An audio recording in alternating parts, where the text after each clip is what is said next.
என் பேர் ஜெகன்.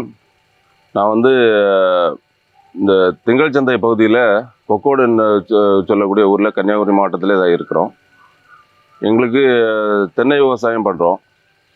இந்த விவசாயம் வந்து எங்களுக்கு பல வருஷமாட்டு மழை இல்லாத காரணமும் வேறு ஏதாவது காரணங்கள், இயற்கை காரணங்கள்னாலும் ஒரு சிறப்பான ஒரு அறுவடை செய்ய முடியலை.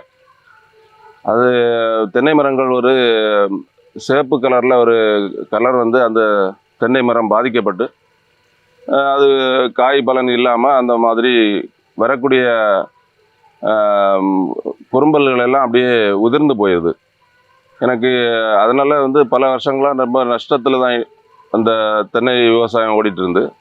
பிறகு வந்து நாங்கள் அந்த யூடியூப்பில் பார்க்கும்போது அந்த கோகோமேக்ஸ் பற்றி தகவல் சொன்னாங்க. அப்போ அது கேட்டால் எனக்கு ஓரளவுக்கு நல்லா இருக்கும் போல் அப்படி தோணுச்சுது. சரி, ஒரு இதை ஆர்டர் பண்ணி பார்ப்போம்னு உள்ளதில் ஆர்டர் பண்ணேன். அது யூடியூப் வழியாகவே அவங்க அட்ரஸ் எடுத்து அவங்க ஃபோன் நம்பருக்கு ஆர்டர் பண்ணேன். அவங்க வந்து கொரியரில் போட்டுவிட்டாங்க. அந்த 2 பாட்டில் ஒரு லிட்டர் கேட்டிருந்தேன். 1 லிட்டர் வந்து அவங்க கொரியரில் அதே மாதிரி அனுப்பி வச்சாங்க. அதில் ரிசீவ் பண்ணி நான் வந்து ஒரு மரத்துக்கு அவங்க ஏற்கனவே சொல்லியிருந்தாங்க அந்த மாதிரி மாதத்துக்கு 100 மில்லி அந்த கோகோமேக்ஸு லிக்விட் எடுத்து நீங்கள் 1 லிட்டர் தண்ணியில் மிக்ஸ் பண்ணி அந்த தென்னை மரத்தை சுற்றி கொஞ்சம் சுத்தம் பண்ணிவிட்டு அதை நீங்கள் வந்து போட்டு விடுங்க, அதை ஊற்றி விடுங்க. அதை நம்ம வந்து அதை அவங்க சொன்ன மாதிரி ஃபாலோ பண்ணோம். ஒரு 3 மாதம் ஃபாலோ பண்ணோம்.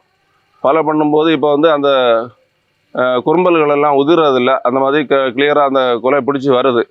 இப்போ தான் அந்த 3 மாதம் விட்டு அந்த சின்ன காயாக இருக்குது. இனி அது கொஞ்சம் பெருசாகி வரும்போது தெரியும் எந்த மாதிரி அவங்க தந்தது நல்லா இருந்ததா அப்படின்னு தெரியும். ஓரளவுக்கு என்னோடய பார்வைக்கு அது திருப்தியாக தான் இருக்குது, நல்லதாக இருக்குது. அதனால் வந்து நாங்கள் வந்து அதை கண்டினியூவாக யூஸ் பண்ணணும் அப்படின்னு நினைக்கிறோம். அது மாதிரி மந்த்லி ஒன்ஸ் அவங்களே அதை ஃபோன் பண்ணி கரெக்டாக கேட்டு நமக்கு அதை ஃபாலோ பண்ணி தராங்க. அது ஒரு வகையில் நல்ல விஷயந்தான். இல்லைன்னா அவங்க பொதுவே என்ன பண்ணுவாங்கன்னா, சேல் பண்ணுறது அதோட விட்டுருவாங்க.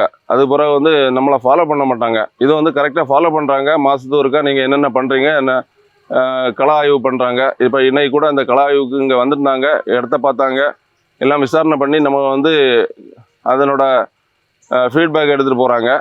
நாங்கள் வந்து மற்றபடி விவசாயம் வந்து நல்லபடியாக போயிட்டு இருக்கிறது. இந்த இயற்கை சூழல்னால மழைகள் ஒழுங்கு இல்லை, அதனாலே ஏதாவது இருக்கலாம் அப்படின்னு உள்ளது எங்களோட கணிப்பு இருந்துச்சு. ஆனால் அவங்க அதுக்கு தகுந்த மருந்து தந்து நாங்கள் கிளியர் பண்ணுறோம் அப்படின்னு சொல்கிறாங்க.